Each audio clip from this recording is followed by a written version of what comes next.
Welcome to the African History Network show right here on 910 a.m. the Superstation, the Future of Radio. Hey, I'm your host, Brother Michael Imhotep. It is Tuesday, February 16th, 2021, and we are live. Hope everybody's doing well. Today is a very, very busy day. I did a presentation this afternoon, right at noon, for BASF, for the Midwest Hub African American Employee Group, AAEG, for BASF. And it was for African American History Month. So I spoke for them last year, and they invited me to come back this year and speak. So thanks to them.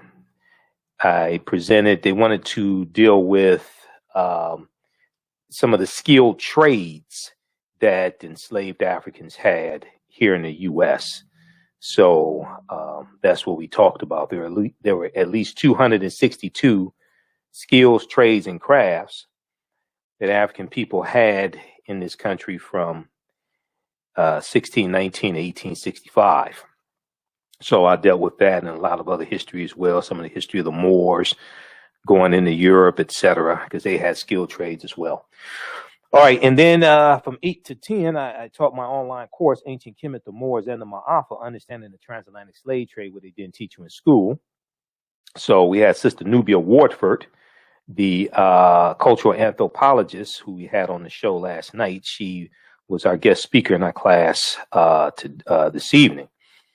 All right, so you can still register for the online course also. It's at our website, AfricanHistoryNetwork.com, AfricanHistoryNetwork.com. It meets on Tuesdays, 8 p.m., 10 p.m. Eastern Standard Time. All the sessions, we do the sessions live, but they're all archived, so you can go back and watch them over and over again also. So next Tuesday, February 23rd, our guest will be Dr. David Imhotep, author of the book, The First Americans Were Africans, Documented Evidence. Okay, so on today's show, the story broke today, and I knew it was coming. I knew the lawsuits were coming, and there are going to be more lawsuits for Benedict Donald, the traitor-in-chief. But the news came today that the NAACP has filed a lawsuit, it's a civil suit, against Donald Trump, Rudy Giuliani, and the Proud Boys. And they are alleging violation of the 1871 Ku Klux Klan Act, which was the third of four force acts in the 1870s. This is during Reconstruction, okay?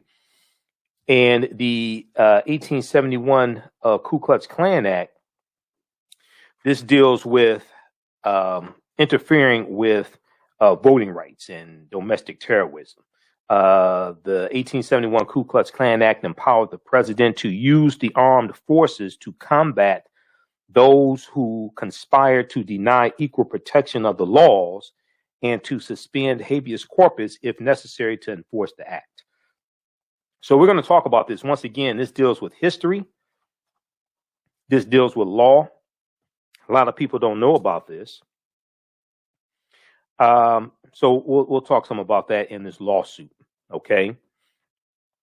And there are going to be more lawsuits coming as well. There are going to be more lawsuits coming also. All right.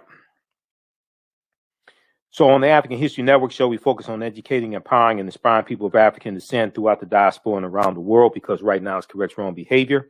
What you do for yourself, what you do to yourself, and what you allow the people to do to you and get away with is based upon what you think about yourself. What you think about yourself is based upon what you have been taught about yourself. What you've been taught about yourself is based upon everything you've read, heard, and seen about yourself. So when you control the radius of a man's thoughts or a woman's thoughts, you can control the circumference of his or her actions, because the mind can't do or teach what it doesn't know. Now, we deal with a number of different topics here on the African History Network show. We deal with current events in history, politics, education, economic empowerment, entrepreneurship, relationships, love, sex, health issues, and much, much more. Sign up for our email newsletter. Text the word Kemet, K-E-M-E-T, to 22828. Sign up for our email newsletter. Text the word Kemet, K-E-M-E-T, to 22828. or at our website, AfricanHistoryNetwork.com, AfricanHistoryNetwork.com. Sign up for our email newsletter there as well. If you'd like this type of information, you want to support the African History Network, you can do so through Cash App, $ TheAHNShow, through Cash App, $ TheAHNShow, through Cash App, or through PayPal, paypal.me/TheAHNShow, paypal.me/TheAHNShow, or at our website, AfricanHistoryNetwork.com. We just posted the link here, so it helps us stay in the air 6 days a week, keep doing the research, pay some of the bills, stay on the air, etc. All right. Then you can also register for our online course, Ancient Kemet, the Moors, and the Maafa, Understanding the Transatlantic Slave Trade, what they didn't teach you in school. And when you register, you can watch Class 1 from February 9th and Class 2 from February 16th. Okay. Meets Tuesdays, 8 p.m. to 10 p.m. Eastern Standard Time. You can watch from around the world. We do the classes live. All the classes are recorded, so you can go back and watch them. All right. I want to jump into this story before we come up on the break here. So New York Times has a big story about this, also Washington Post, and News1.com picked up this story. New York Times has a story. NAACP sues Trump and Giuliani over election fight and January 6th riot. NAACP sues Trump and Giuliani over election fight and January 6th riot. The civil rights group brought the suit on behalf of Representative Benny Thompson of Mississippi, okay, and Benny Thompson is the chair of the Homeland Security Committee, with other Democrats in Congress expected to join as plaintiffs. The NAACP on Tuesday morning filed a federal lawsuit against former President Donald Trump, Benedict Donald, as I call him. You've heard me call him that before, the traitor in chief. They filed a federal lawsuit against Trump and his personal attorney, Rudy Giuliani, okay, as well as claiming that they violated a 19th century statute when they tried to prevent the certification of the election on January 6, 2020. Now, the civil rights organization brought the suit on behalf of Representative Benny Thompson, Democrat of Mississippi, and other Democrats in Congress, including Representatives Hank Johnson of Georgia and Bonnie Watson Coleman of New Jersey. Okay. And they, including Representatives Hank Johnson of Georgia and Bonnie Watson Coleman of New Jersey, are expected to join as plaintiffs in the coming weeks, according to the NAACP. Now, when we come back from break, I'm going to share a couple of clips with you as well, because Derek Johnson, president of the NAACP, was interviewed on the Readout with Joanne Reed, and Benny Thompson was on MSNBC earlier today, being interviewed by Ayman Mohadeen. Okay, so we're going to go to that on the other side of the break. Now, the lawsuit contends that Trump, and if we pull up here on the screen share, we go to this article here from New York Times, then we're going to go to the one from News1.com also. Well, if you look at this article here from the New York Times, NAACP sues Trump and Giuliani over election fight and January 6th riot. Okay, you see here a picture of Representative Benny Thompson. Now, the lawsuit contends that Trump and Giuliani violated the Ku Klux Klan Act of 1871, which is a statute that includes protections against violent conspiracies that interfered with Congress's constitutional duties. This is a statute, this is from the Reconstruction era, that it was designed to protect African Americans against the Ku Klux Klan and domestic terrorists conspiring against us and trying to terrorize us. But it's a 1871 statute that includes protections against violent conspiracies that interfered with Congress's constitutional duties. The suit also names the Proud Boys the far-right nationalist group, and the Oath Keepers militia group. The legal action accuses Trump, Giuliani, and two other groups of conspiring to incite a violent riot at the Capitol with the goal of preventing Congress from certifying the election. Okay? The legal action accuses Trump, Giuliani, and two other groups, the Proud Boys and the Oath Keepers, of conspiring to incite a violent riot at the Capitol with the goal of preventing Congress from certifying the election. Now, the lawsuit is the latest legal problem for Donald Trump. New York prosecutors are investigating his financial dealings, which they should. New York's Attorney General, Letitia James, Queen Letitia, is pursuing a civil investigation into whether Trump's company misstated assets to get bank loans and tax benefits, as Michael Cohen, Donald Trump's attorney for 10 years, is Michael Cohen, has alleged. And Michael Cohen, you know, when Cohen testified in front of Congress the second time, Cohen provided corroborating documentation to back up what he was talking about. So Donald Trump is in a world of trouble, and it couldn't happen to a nicer guy.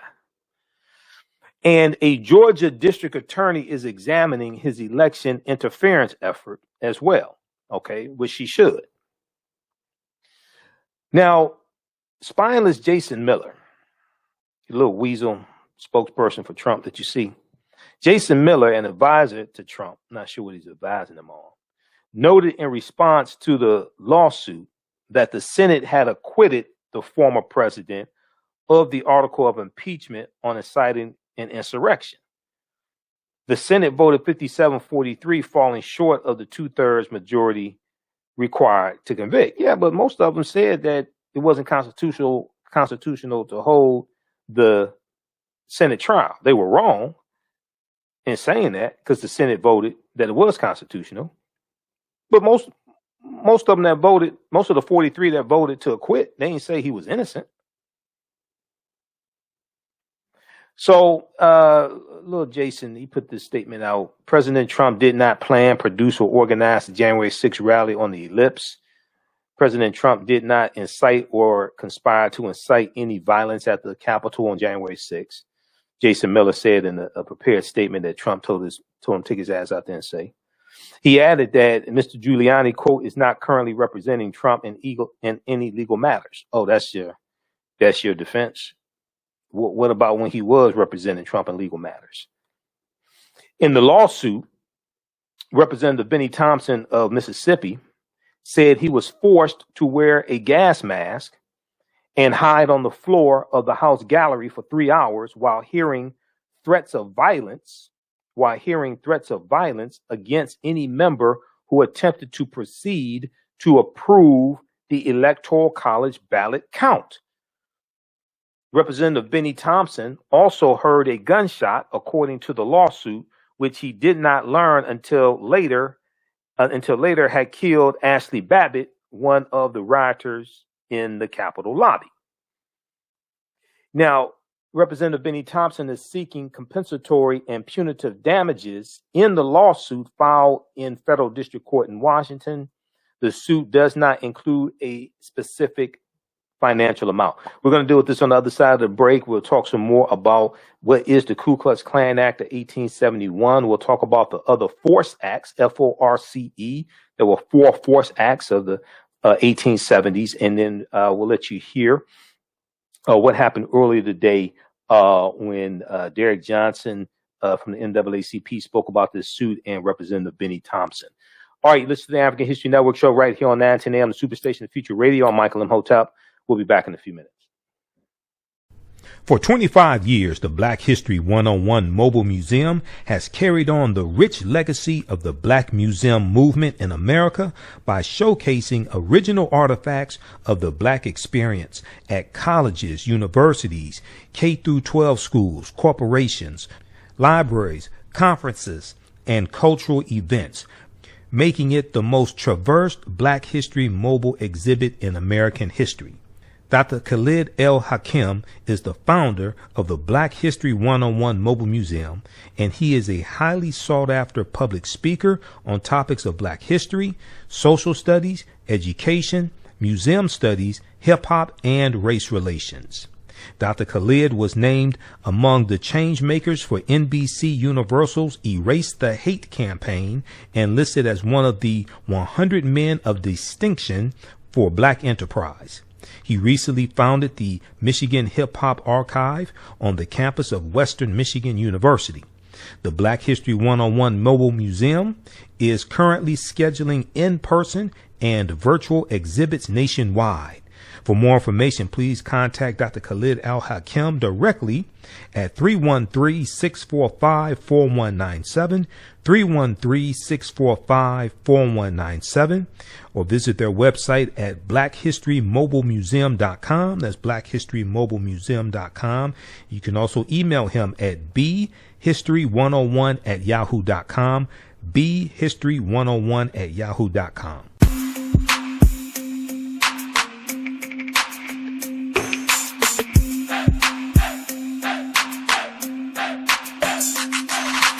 Are you getting ready for fall or winter? We have the solution for all seasonal clothing needs. Kemeticwear.com is the go-to online source for Kemetic African fashion and lifestyle products with a contemporary twist.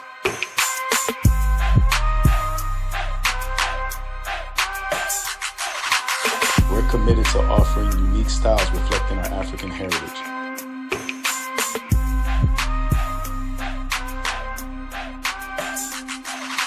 Kemeticwear.com is inspired by KemeticScribes.com to influence our people in learning and showing pride. Please visit our website at Kemeticwear.com.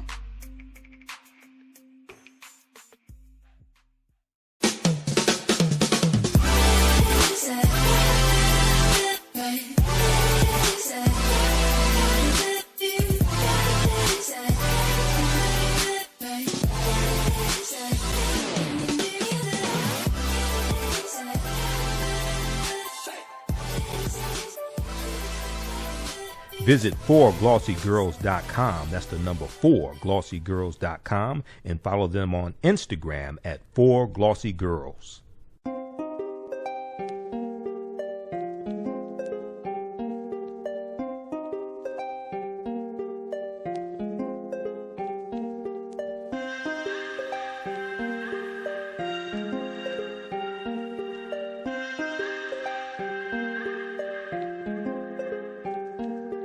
Black Bees products are a collection of natural, organic, personal care products with an appreciation of nature and bees. Our philosophy is without bees, we have nothing. We are honoring our Nile Valley ancestors who understood the importance of bees. Black Bees created a high-quality, natural, organic personal care line that would be affordable to everyone. We hope you try and enjoy our Black Bees products line and come back and visit us at blackbeesproducts.com. Welcome back to the African History Network show right here on 910 AM, the Superstation of Future Radio. Hey, I'm your host, Brother Michael Imhotep.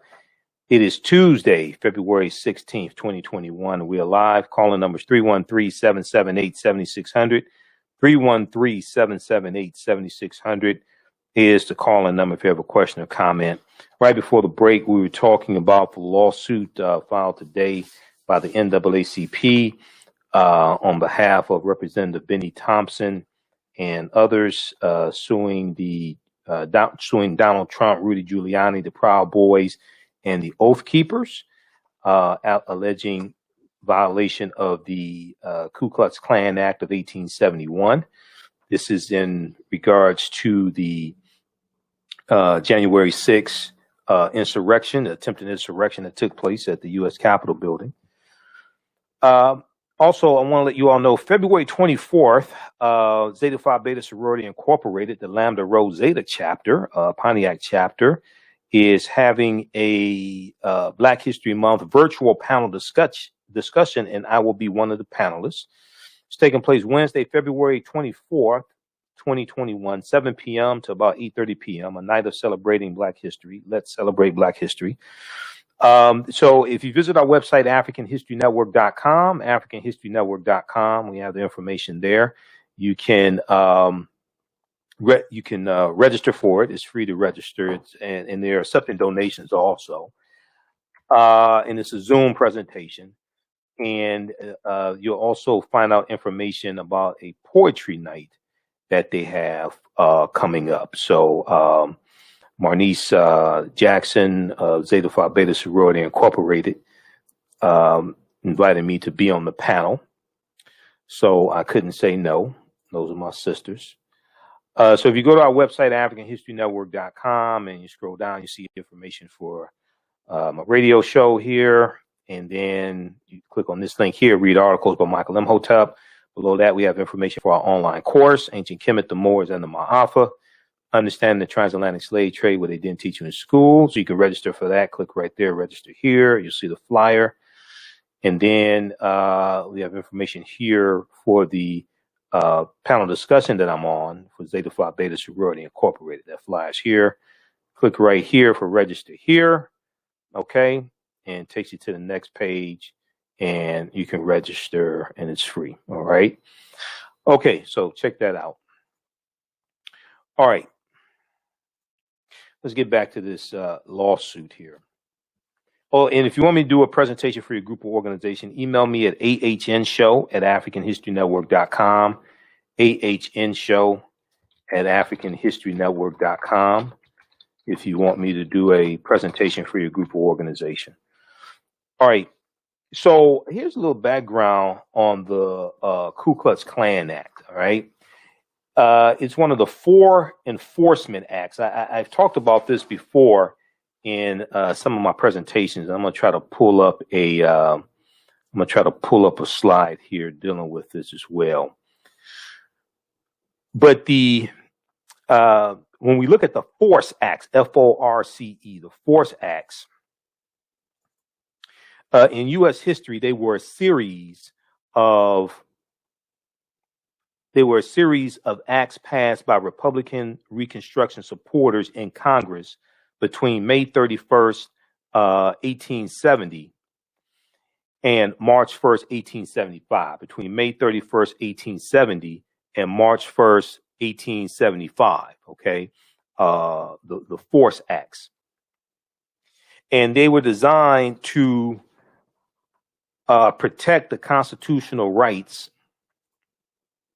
guaranteed to African Americans by the 14th and 15th Amendments to the U.S. Constitution. Now, the major provisions of the acts authorize federal authorities to enforce penalties upon anyone interfering with the registration, voting, office holding, or jury service of African Americans. All right. Now, these laws are still on the books, even though they were weakened. I think it was about 1883. U.S. Supreme Court struck down part of the 1871 Ku Klux Klan Act, but it's still on the books and it's still being used today as well. Prosecutor Kimberly Gardner in the St. Louis area is using that against police and elected officials down there in St. Louis. New York Times has an article dealing with that. Okay, let's look at this here. This is part of a presentation that I do, Black Migration 1619 to 2019, and I do it during African American History Month. So I have information dealing with the Ku Klux Klan Act. So what were the Force Acts? Okay, what were the Force Acts? Now this is from Britannica.com. Britannica.com has a section dealing with the Force Acts. So the major provisions of the acts authorize federal authorities to enforce penalties upon anyone interfering with the registration, voting, office holding, or jury service of blacks, provided for federal election supervisors, and empowered the president of the United States, empowered the president to use military forces to make summary arrests under the Act of April 20th, 1871 in South Carolina. okay, in South Carolina. 9 South Carolina counties were placed under martial law in October 1871. This act, this is by President Ulysses S. Grant. This act and earlier statutes resulted in more than 5,000 indictments and 1,250 convictions throughout the South. In subsequent Supreme Court decisions, various sections of the acts were declared unconstitutional. So a lot of people don't know that this took place during Reconstruction. Okay, the president declared martial law in South Carolina to crack down on the Ku Klux Klan. Okay, under the act of April 20th, 1871, 9 South Carolina counties were placed under martial law in October 1871. This act and earlier statutes resulted in more than 5,000 indictments and 1,250 convictions throughout the South. So read about the Force Acts at Britannica.com, which is the official website of the Encyclopedia Britannica. This is all tied into history. Okay, now the 14th Amendment, ratified in 1868, defined citizenship and guaranteed due process and equal protection of the law. Vigilante groups like the Ku Klux Klan, however, freely threatened African Americans and their white allies in the South and undermined the Republican Party's plan for Reconstruction 1865 to 1877. Now, the bill authorized the President of the United States to intervene in the former rebel states that attempted to deny, quote, any person or any class of persons of the equal protection of the laws or of equal privileges or immunities under the laws, end quote. To take action against this newly defined federal crime, the president could suspend habeas corpus, deploy the U.S. military, or use, quote, other means as he may deem necessary, end quote. Now, this is from house.gov. House.gov is the official website, actually history.house.gov, history.house.gov. So house.gov is the official website of the House of Representatives, the U.S. House of Representatives. At house.gov, they have a history section that deals with the whole history of the U.S. House of Representatives and important bills that were passed in the House, things like this. If you go to senate.gov, that's the official website of the U.S. Senate. They have a history section there as well. Okay, so research this. This all ties into the 1871 Ku Klux Klan Act that came about because of domestic terrorism taking place. This happens during Reconstruction. This happens as a legacy of slavery. And this is a law still on the books right now that's being used right now. Okay, so I want to go to this first clip here. This is from MSNBC. Ayman Mohyeldin interviewed, we're going to go to clip 1, Shakita. Ayman Mohyeldin interviewed Representative Benny Thompson about this lawsuit. Rep Thompson discusses his decision to sue Trump and Giuliani over Capitol riot. Let's go to this clip. Plaintiff in that lawsuit, Congressman Benny Thompson. He is, of course, the chair of the Homeland Security Committee. Congressman, thank you so much for your time. Let's start with the broad generalities here. What is the goal of this lawsuit? This case is civil, not criminal, we should note. Is the purpose here to create a record that Trump violated the law, or how would you describe it? Well, it's to create the record, but it's also to set a standard.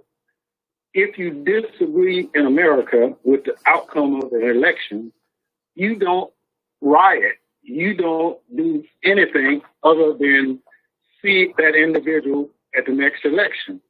If the Trump administration's philosophy of engagement, like happened on January 6th, becomes the standard, then every election you disagree with, you just go into the Capitol and tear it up, just like you're a third world country.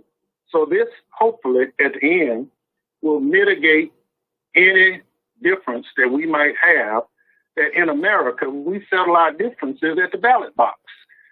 We don't have coups. We don't have riots. We don't have anything that like occurred on January 6th. So this is a day that I've looked for ever since the Senate did not do its job. We have to have some semblance of order if our government is to remain strong. So let me pick up on the point that you said, and we should also note to our viewers, we reached out, NBC News has reached out to Rudy Giuliani for a response. We have not gotten one yet, but I do want to read for you and our audience what the senior advisor to former President Trump said. This is Jason Miller responding to your lawsuit, saying President Trump did not plan, produce, or organize the January 6th rally on the Ellipse. President Trump did not incite or conspire to incite any violence at the Capitol on January the 6th. So my question to you, based on what you just said, is how are you planning to prove in a court of law that Trump and the other named defendants incited the violence that you and others witnessed and lived through? Well, either the pattern and practice since November, the Trump administration encouraged people to come to Washington on January 6th, saying it will be wild. And so at that point, all of the emails and Twitter accounts that we can find, and those that were produced by the House managers to the Senate, will demonstrate just that. In addition to that, it's clear that in his speech, he directed the people at the Eclipse to go to the Capitol and let your feelings be known. And that's what they did. They had no permit to go. He directed them to go, and they followed him. And the subsequent actions from that, we all saw it play out before their eyes. Do you anticipate getting to, at least the discovery part of this trial to be able to depose the former president? Is that something you're seeking to be able to gather any evidence to substantiate the lawsuit? Well, I'll let the lawyers design how they want to do it. I want to make sure that this never happens in our great country again. What I saw on January 6th is not what people have fought and died for down through the years. We saw the Capitol of the United States of America overrun by riotous individuals who call themselves patriots. A valiant Capitol policeman lost his life. Other individuals have lost their lives since. We have over 100 of those Capitol policemen who've been injured. This is not America. This is not our democracy, and we can't let this kind of riotous activity go on in any form. Let's talk a little bit about that day, if I can. The lawsuit says that on January the 6th, you were forced to wear a gas mask, hide on the floor of the House gallery for 3 hours. You told the New York Times, quote, "I feared for my life." Tell me a little bit about the experience that day. I read through the document, through the lawsuit, and some of the description was quite harrowing. Tell us a little bit about what you experienced, what you heard and saw. Well, thank you. The Constitution requires us, as members of Congress, after an election, that both bodies convene and certify those electoral votes. I came, like a number of other members of Congress, to observe the counting.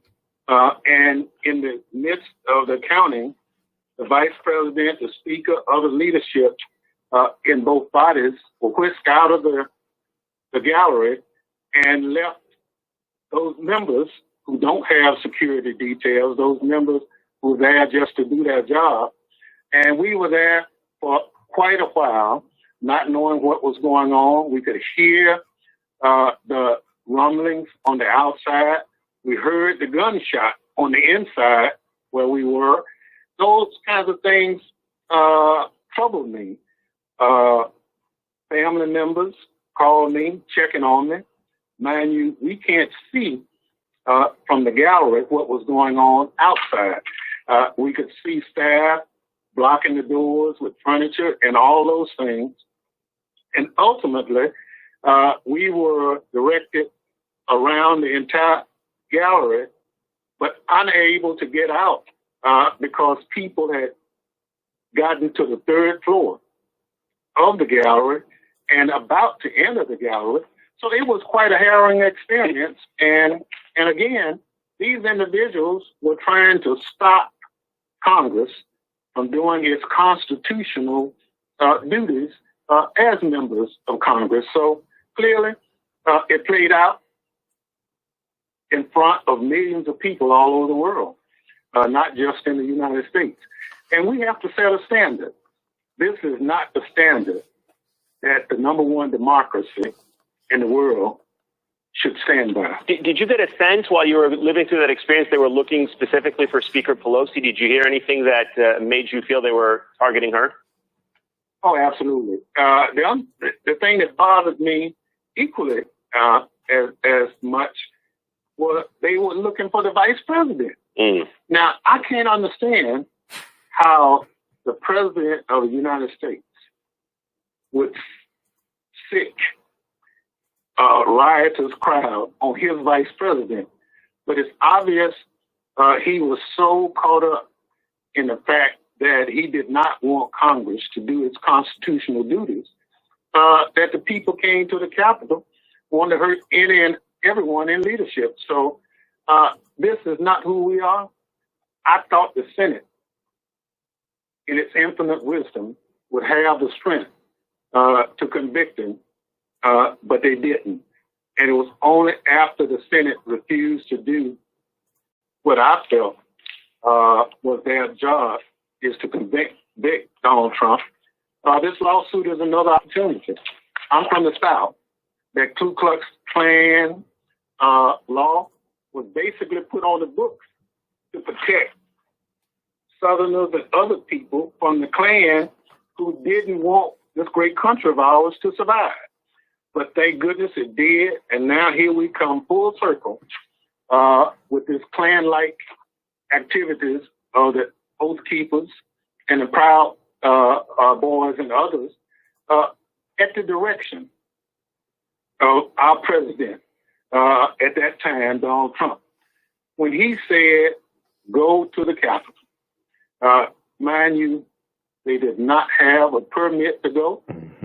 And he saw them leave and gave the impression that he was coming with them. But obviously, he would not do that because he has people to do his bidding for him. So the lawsuit will go before the court, and we'll have our day in court. I want to pick up. Okay. All right. Yeah, pause it right there. Okay, so as Representative Benny Thompson, who's the chair, Representative Benny Thompson of Mississippi, he's the chair of the Homeland Security Committee. And he's talking about the lawsuit filed today by the NAACP. Okay. And if you look at the article that we posted from New York Times, NAACP sues Trump and Giuliani over election fight. The civil rights organization brought the suit on behalf of Representative Benny Thompson, who you just heard from, Democrat from Mississippi.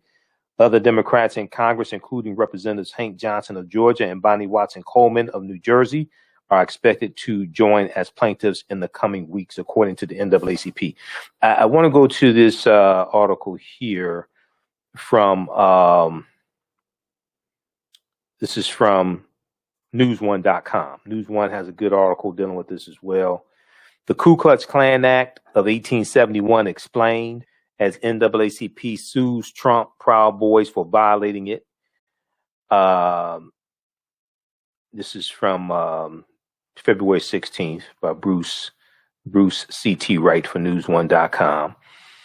And they talk about, and they say the nation's oldest civil rights organization on Tuesday filed a lawsuit citing the nation's oldest hate group and alleging that the former president, his lawyer, and far-right extremist groups violated a law that is nearly 150 years old. Okay. And then they go and talk about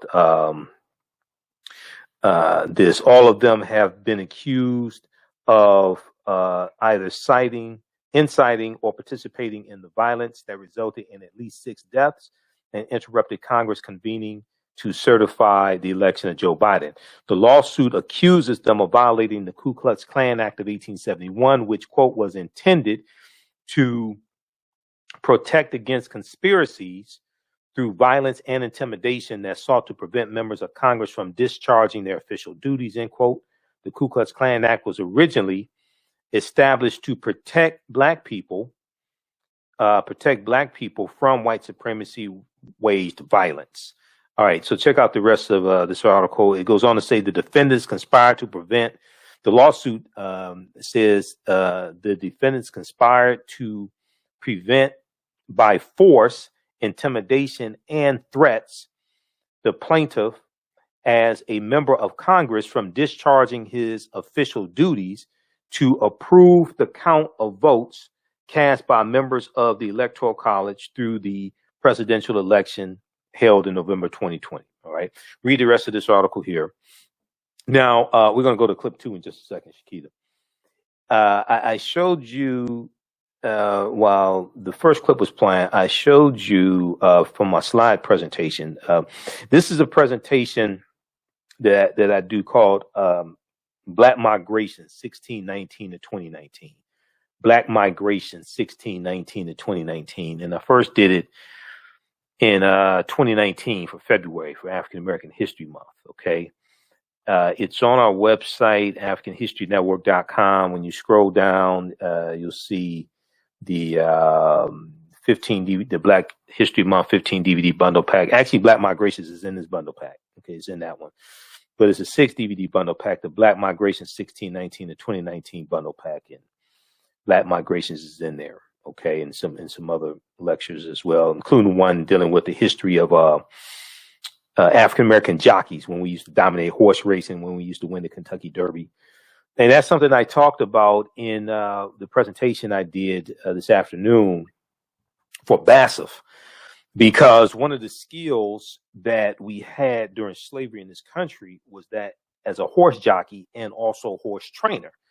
So the first Kentucky Derby was won by an African American man named Oliver Lewis. And Oliver Lewis was 19 years old when he won the first Kentucky Derby in 1875, May of 1875. And he was a former slave. Okay, here's Oliver Lewis right here. Here's Isaac Murphy. Here's Jimmy Winkfield. This is Winkfield in 1902 winning the Kentucky Derby. All these brothers, these were all winners of the Kentucky Derbies. All right, this is before 1921. Okay, because we're going to get pushed out of horse racing by jealous white men. We were winning too much money, and as long as we were slaves, because we were racing horses during slavery, we were jockeys during slavery, because being a jockey was could be something that's very dangerous. Okay, so as long as we were owned by white people and we could make money for them, and they could bet on us and make money, it was all right. Now, when slavery ends and we're winning races and we're making like $20,000 a year, things like this in the late 1800s, we were making so much money, there was a concerted effort to sabotage our horses, hit us with death threats, all different types of things like this, and force us out of horse racing. Okay. So I want to go to this. Oh, I wanted to show you this. This was the other slide in that presentation. And I talked about Kimberly Gardner, prosecutor Kimberly Gardner in the St. Louis area. And in January of 2020, this is an article from the New York Times, January 2020, prosecutor sues her own city under a law passed to fight the KKK. Okay, this is from the New York Times, January 13th, 2020. This is about the Ku Klux Klan Act of 1871. Once again, Kimberly Gardner, the top prosecutor in St. Louis, who is under investigation herself, is accusing city officials of a, quote, racially motivated conspiracy, end quote, to stop her from doing her job. Okay, now I don't know what happened. Maybe she's not under investigation now. I don't know. This is what it said, January 13th, 2020. It's not really the point. The point is she's using the Ku Klux Klan Act of 1871. A battle between St. Louis's first African-American top prosecutor and the city's largely white establishment escalated this week, with the prosecutor suing her opponents under a little-used federal law passed in the wake of the Civil War to stem violence by the Ku Klux Klan. Kimberly Gardner, the St. Louis Circuit the St. Louis Circuit Attorney, Kimberly Gardner, the St. Louis Circuit Attorney, accused city officials, the local police union, and a special prosecutor of a, quote, racially motivated conspiracy to deny the civil rights of racial minorities. A racially motivated conspiracy to deny the civil rights of racial minorities by interfering with her efforts to crack down on police misconduct and to institute changes in the city's criminal justice system. Now, with her lawsuit, Kimberly Gardner is in effect asking for a federal judge to step inside the workings of the city and the local court system to stop her civil rights from being violated under the U.S. Constitution and an 1871 law commonly called the Ku Klux Klan Act, which criminalized efforts to re-enslave African Americans. Okay? All right, so read the rest, read that article also from New York Times, January 2013, that deals with the Ku Klux Klan Act also. All right, I want to go to this last clip. This is from the Readout, Joanne Reed, MSNBC, NAACP President Derek Johnson on suing Trump over Capitol riot. Quote, "We must hold people accountable," end quote. Let's go to this clip, Shakita.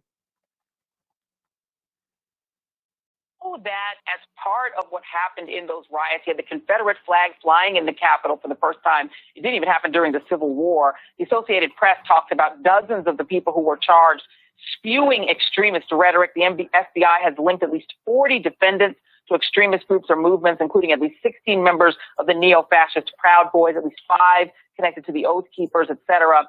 Is the crux of this lawsuit and the linking it with the Ku Klux Klan Act, is it about the racism of the people that were involved, or is it about the organizational sort of effort that somehow is connected to the way the Klan used to behave in the view of the NAACP and Congressman Thompson?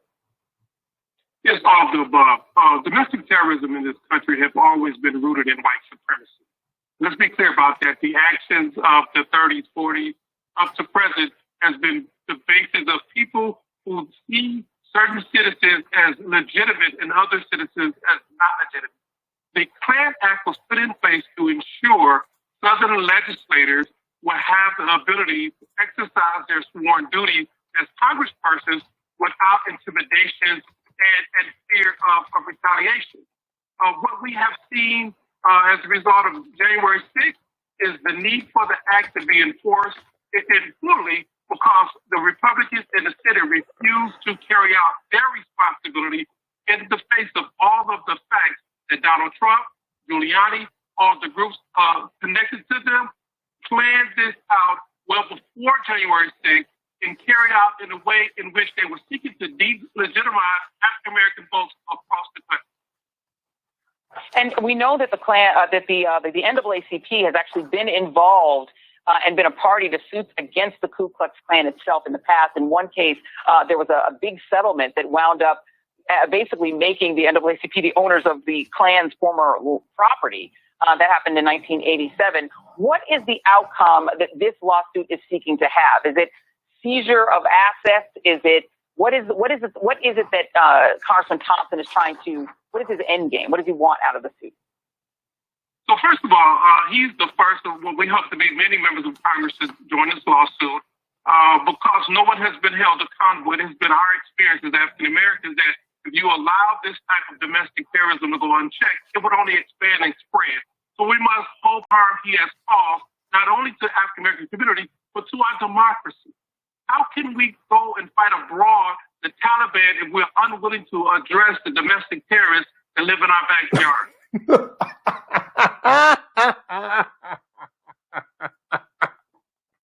All right.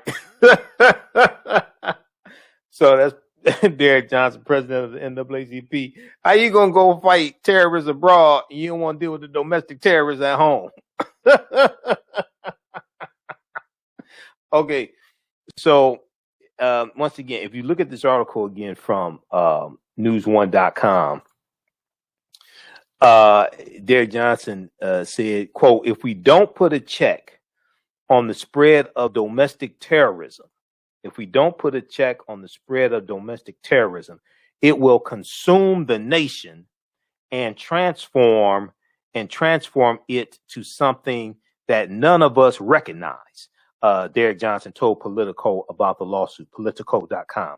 He went on to say, quote, "We must as a nation prevent the spread of this type of boldness where insurrectionists will go to our U.S. Capitol and seek an act of treason." All right, totally agree. Okay, got to hold them accountable. All right, we're almost out of time here. Hey, if you like this type of information, also you can support the African History Network, $ the AHN Show through Cash App, $ the AHN Show through Cash App, also through PayPal, paypal.me/the AHN Show. Quickly, birthday shout outs. Lynn Whitfield celebrated her 68th birthday on Monday, February 15th. We didn't get a chance to do a birthday shout out then. I posted about it. It was a lot of birthdays. We'll get to some more birthday shout outs tomorrow. It's been so busy and we couldn't cover a lot of them because we were covering the impeachment trial. But I posted about this on our Facebook fan page, The African History Network. She turned 68, born February 15th, 1953. She began her acting career in television and the theater before progressing to supporting roles in films. Here's Lynn Whitfield. Remember her in The Thin Line Between Love and Hate? Okay, she's still fine. I posted this on my Instagram page, and she actually liked it on Instagram. So now follow Lynn Whitfield on Instagram. Send her a message. I'm waiting for her to respond back to me. But she clicked on like. She liked the post that I did.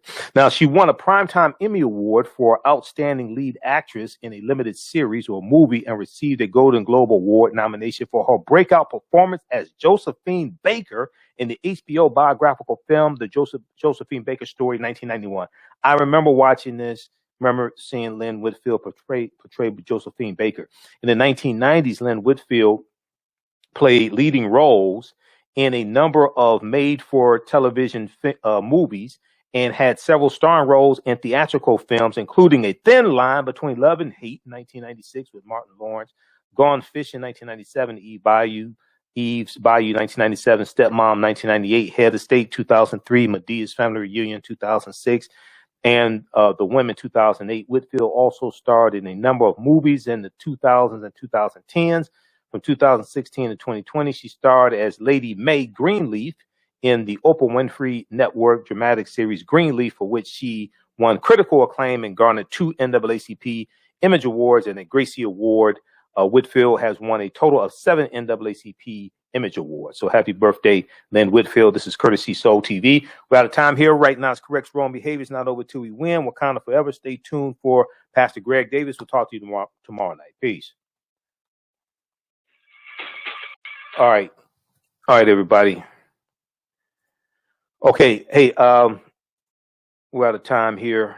You all can still register for the online course that I teach. It meets again Tuesday, February 23rd. Our guest speaker would be Dr. David Imhotep, author of the book, The First Americans with Africans Documented Evidence. So we'll talk about his new book coming out. We'll talk about the research and the African presence in the Americas going back tens of thousands of years. So the class is on sale, $80, regularly $130. It's a 8-week, 16-hour online course. It's usually 2 hours every Tuesday. You can watch from around the world. We do it live, and it's recorded, so you can go back and watch it over and over again if you miss anything. We deal with thousands of years of history. We deal with what led up to the transatlantic slave trade happening. When we deal with the transatlantic slave trade, we can't start in the 15th century. We can't start in 1441 with the Portuguese going into Mauritania. We can't start in 1619. We have to understand that African people are the original people of North, Central, and South America. Dr. David Imhotep deals with this in his book, The First Americans Were Africans, Documented Evidence, which came out in 2011. And also we talk about, August 20th, 1619 in Virginia and those 20-odd Africans, things like this. But we first have to understand that African people were in the land we call the United States of America, going back at least 51,700 years ago. And then we have to deal with a chronology of history and deal with the 800-year occupation of Europe by the Africans known as the Moors, who go into the Iberian Peninsula, today known as Spain and Portugal, in 711 AD. And the Moors are taking the teachings from ancient Kemet, ancient Egypt, from the Nile Valley region of Africa into Europe, taking the math and the science and the chemistry and the algebra and the alcohol and the metallurgy, all different types of things like this, and bringing Europe out of the Dark Ages. So we're going to deal with what led up to the transatlantic slave trade taking place. So we posted the link here. You can register here or at our website, AfricanHistoryNetwork.com, AfricanHistoryNetwork.com. All right. And as soon as you register, you can start watching. There's also bonus content there that you can watch as well. All right, look, we had to get out of here. Remember, at the African History Network, we focus on educating, empowering, and inspiring people of African descent throughout the diaspora and around the world. Because right now it's corrects wrong behavior. Also, and we also have the 15 DVD Michael Imhotep bundle pack, Black History Month bundle pack. It's at our website, AfricanHistoryNetwork.com also. So that's just in time for African American History Month. There's a lot of information in that bundle pack. And there's also a presentation that deals with the history of African American History Month as well. Some dealing with the film Black Panther, all of that. When you scroll down, you see the information for the show, you see the information for the online course, and right here, click on order here, and then it shows you all the DVDs in the bundle pack. Okay, the 3 dealing with the film Black Panther, including one for children dealing with the film Black Panther. One dealing with the history of African American History Month and Dr. Carter G. Woodson. I have one on Malcolm X, one on the distorted legacy of Dr. Martin Luther King Jr., the revolutionary will not be televised on the television. One dealing with the history of the Three-Fifths Compromise, some history of the Electoral College. This one deals with economic empowerment and entrepreneurship. This deals with the history of the Star-Spangled Banner, the racist history of the white national anthem and the Pledge of Allegiance, and Francis Scott Key, who wrote the national anthem, the Star-Spangled Banner in 1814 during the War of 1812. Also deal with the history of Colin Kaepernick's protests. This is a double lecture I did with Dr. David Imhotep. He talked about the first Americans were Africans, documented evidence. I dealt with great African women, the history, the mothers of civilization. And then there's some other ones in here also. This deals with redistributing the pain, historic examples of economic boycotts that we've had. And then this deals with the Tuskegee experiment of untreated syphilis of the Negro male, the real history of it, because they did not inject them with syphilis. There were 600 men in the study. 399 of the men had an early form of syphilis called latent syphilis, where you don't have symptoms, but you have syphilis. 201 of the men in the study were the control group. They didn't have syphilis. So a lot of what people think happened with the study is not true. It's more urban myths. You get great African women in history, the mothers of civilization. So I deal with some well-known. This is you'll actually get the 4-hour presentations, a 2 DVD set, 4 hours. So I deal with African women in all different time periods all throughout our history. Okay, so those are just a few, and then also you get ancient Kemet, the winter solstice, and the history of Christmas that deals with the pre-Christian origins of Christmas and the winter solstice festivals that were celebrated amongst Europeans, different things like that. The festivals like the Roman Festival of Saturnalia and Festival of Mithra amongst the Persians, and we deal with the pre-Christian origins of Christmas. Okay, all right. So check that out. That's the Michael Imhotep Black History Month 15 DVD bundle pack. We had those shipping out this week. Okay, we have to get out of here. Talk to you all tomorrow night. Peace.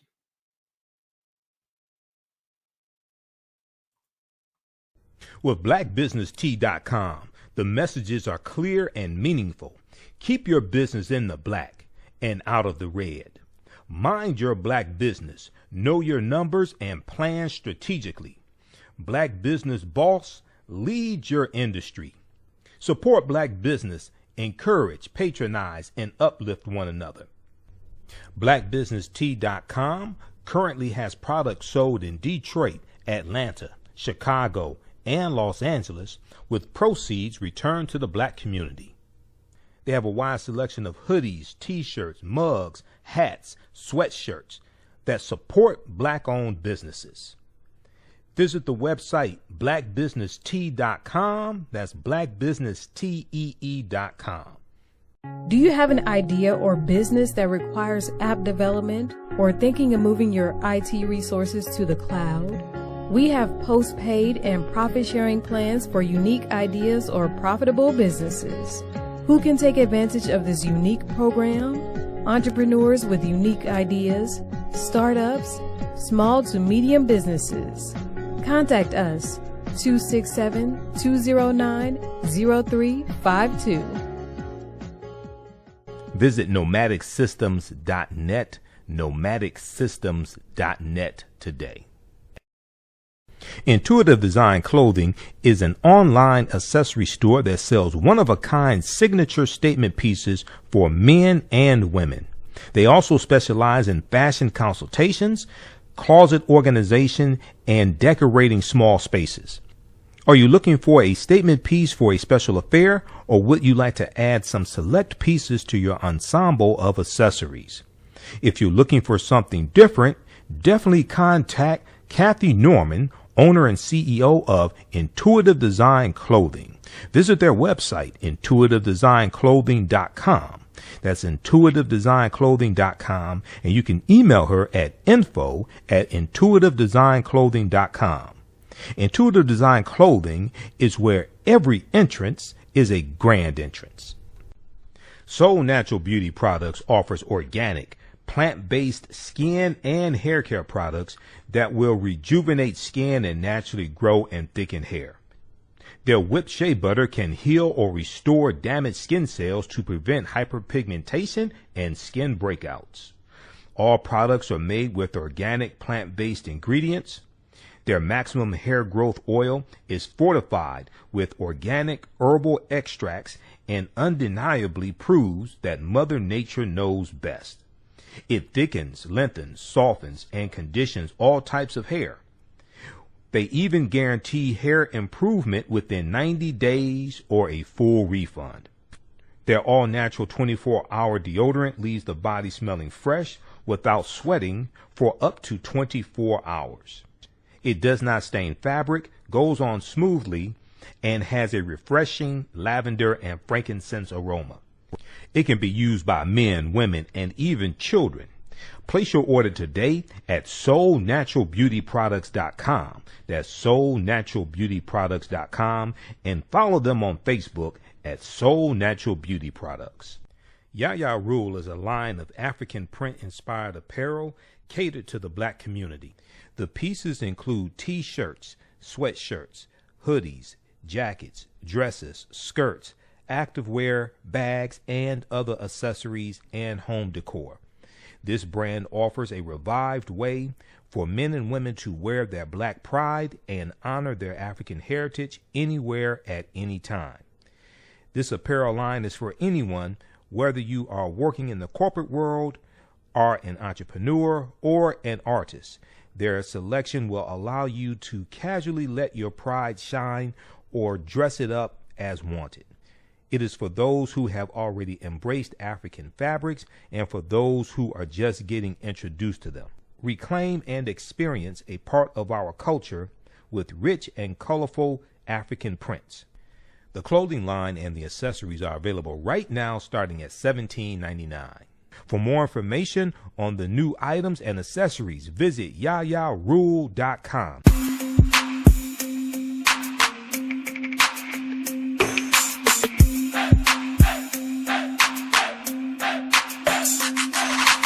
Are you getting ready for fall or winter? We have the solution for all seasonal clothing needs. Kemeticwear.com is the go-to online source for Kemetic African fashion and lifestyle products with a contemporary twist.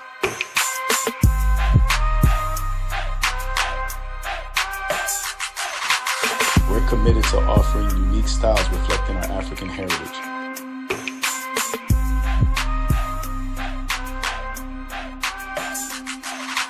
Kemeticwear.com is inspired by KemeticScribes.com to influence our people in learning and showing pride. Please visit our website at Kemeticwear.com. Have you tasted the world famous No Frowny Brownie yet from the Pink Bakery? If not, what are you waiting for?